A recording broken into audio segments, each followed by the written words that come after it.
الفترة الأخيرة شفنا شغل عالي قوي من وزارة الداخلية، فمبدئيا كل الشكر والاحترام ليهم، أداء ياخد البالون دور مستريح. وشفنا البنت اللي طلعت وقالت إن وفاء عامر بتتاجر في الأعضاء، والتيك توكرز اللي عمال يتقبض عليهم، وهدير عبد الرازق اللي مجرسان. أنا عارف إن الدنيا بدأت تتوه منك والترندات دخلت في بعض، فتعال نتكلم عن كل ترند من أوله لآخره، يعني من طقطق لسلام عليكم.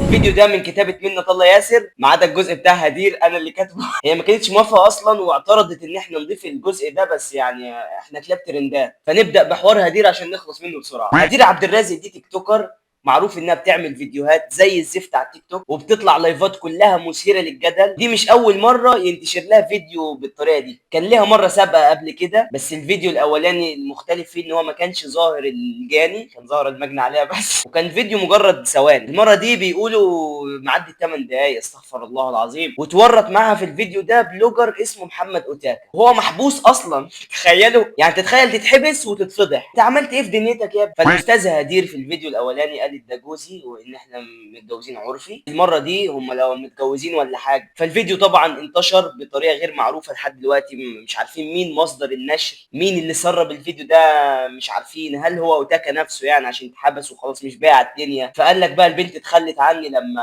اتحبست وبعتني رغم ان كنا اصحاب قريبين، فاللي هو يلا عليا وعلى اعدائي، ولا هدير نفسها اللي سربت الفيديو، ولا التليفون اتسرق ولا اتهكر، محدش فاهم حاجه. المهم ان حاليا هدير بره مصر، سافرت قبل ما الفيديو ينتشر بكام يوم. فهل ده من ضمن المخطط مثلا؟ هي كانت عارفه ان الفيديو هينتشر يعني، وكانت عارفه ميعاد النشر فامنت نفسها وهربت. بس على العموم هي ان شاء الله هتتجاب وهتبقى عبره لمن يعتبر. وفككم بجد من القرف ده اللي هو فين الفيديو، واهتم ان انا اشوف الفيديو ومش عارف ايه. فكك اتقي الله يا صاحبي، اشتري الدنيا ما تشتريش الاخره. وعشان بجد انا قرفت من الحوار ده، فهنروح للحوار اللي بعده، تجاره الاعضاء والفنانه وفاء عامر. الناس اتفاجئت ان ظهر على تيك توك واحده من العدم بتقول انها اسمها مروه، وانها بنت الرئيس الراحل حسني مبارك، وقالت ان في شبكه لتجاره الاعضاء في مصر، وان وفاء عامر متورطه مع الشبكه دي. ايوه زي ما بقول لك كده، هي بعينها وفاء عامر اللي بتعيط على طول دي. انا ما اعرفش عموما ان هي بتعيط، بس هي منى كاتبه كده بقول لا. وكمان ان ام مكه وام ساجده وام سحلول متورطين في الشبكه دي. هتسالني ازاي؟ هقول لك ان ام مكه مثلا تشوف مين غلبان او عنده مشكله في الفلوس، ماضي شيكات، عنده قرض، فبدل مثلا ما تعرض ان هي تساعده في تبرع، تجيب له جمعيه خيريه، تقول له انت لو عندك كليتين واخدنا منهم كليه هيجرى لك حاجه؟ لو في عضو في جسمك ملهوش لازمه ومش بتستخدمه واتاخد منك هيجرى لك حاجه؟ الموضوع يتصدق جدا. اصل ازاي ام مكه يعني تعمل الفلوس دي كلها من الفسيخ؟ هي البلد كلها بقت معفنه. وبنت حسني مبارك دي اللي هي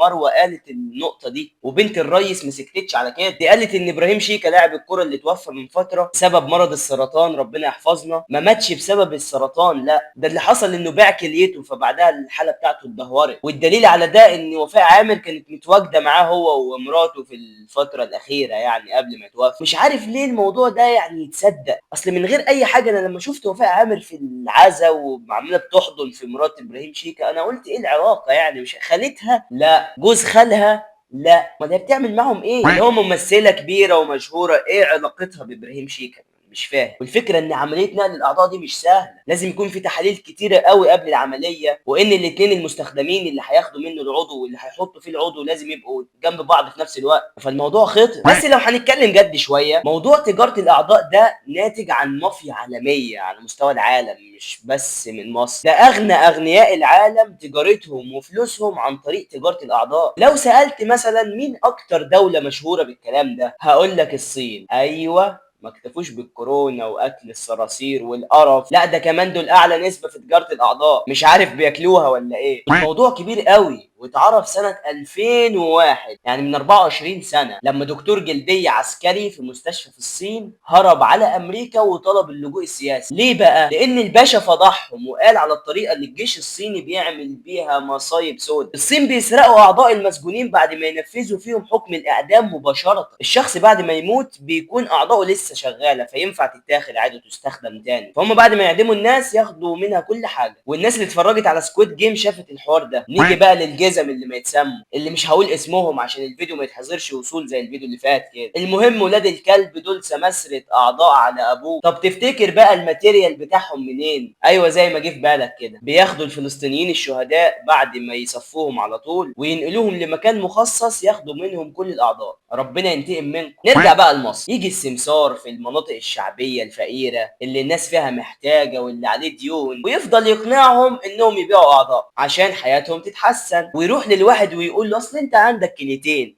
هات واحده منهم وخلي واحده معاك يا اخي. ايه الانانيه دي؟ ومع قله الحيله الناس بيضطروا يوافقوا، وطبعا كل عضو بمبلغ معين، وهم بيبيعوه باضعاف الاضعاف بقى للناس اللي بياخدوا الاعضاء دي، وعلشان يضمنوا فبيمضوهم على وصولات امان لحد ما التحاليل تتم ويشوفوا اعضائه مناسبه ولا لا، فيروحوا ياخدوه على مستشفى تحت بير السلم ويعملوا العمليه دي. وكل سنه وانت طيب بقى، دول وصلوا انهم بيتفقوا مع الممرضين في المستشفيات النفسيه والعصبيه زي العباسيه والخنكه علشان يصطادوا المرضى وياخدوا منهم الاعضاء برخص التراب. وفي حالات كتير قوي بتموت اثناء العمليه. ربنا ينتقم من كل شخص استغلالي. نختم بقى بالكينج، وزارة الداخلية، تعظيم سلام للحكومة. كلنا أكيد لاحظنا كمية المشاهير اللي اتقبض عليها في الفترة الأخيرة، وخاصة التيك توكرز. وزارة الداخلية أخدوا قرار إن إحنا هننضف، حاسب بقى عشان هنرش مية، فألقوا القبض على كل تيك توكر بينشر الفساد بجميع الأنواع. يعني اللي بيقلع أخدوه، اللي بيشتم أخدوه، والأهم من كل ده اللي بيغسل أموال أخدوه. وده طبعا قرار أسطوري يستاهل البالون دور، لأن ما ينفعش أبدا أي طفل أو أي شاب لسه مراهق يشوف المناظر دي. بوظتوا جيل كامل يا ولاد اللذين، ومش بس بوظتوهم، ده انتوا احبطتوهم. ما انت لما تشوف واحده زي علياء ما كملتش كام شهر على التيك توك ومعاها كميه الفلوس دي اللي لو عشنا عمرنا كله مش هنجمعهم، فطبيعي الشباب هيقولوا نحط الشهاده في جيبنا ونعمل بقى تيك توك والهلس ينتشر. خربتوا البلد. فاخيرا بقى الداخليه فاقوا فقرروا يعملوا حمله قبض على كل تيك توكر فاسد عشان يبقى عبره لمن يعتبر، وكل الناس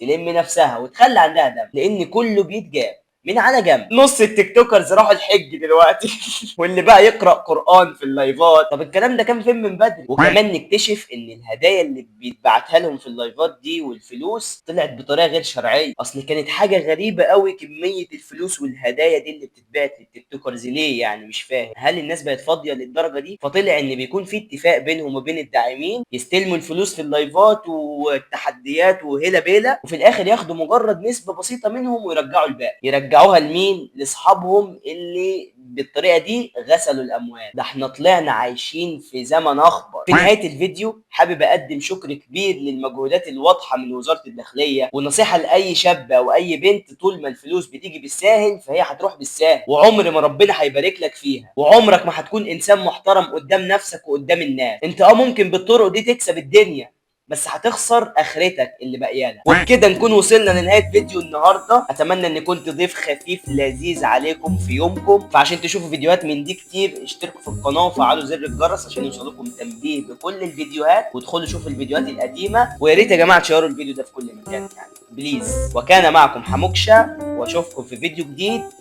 سلام عليكم.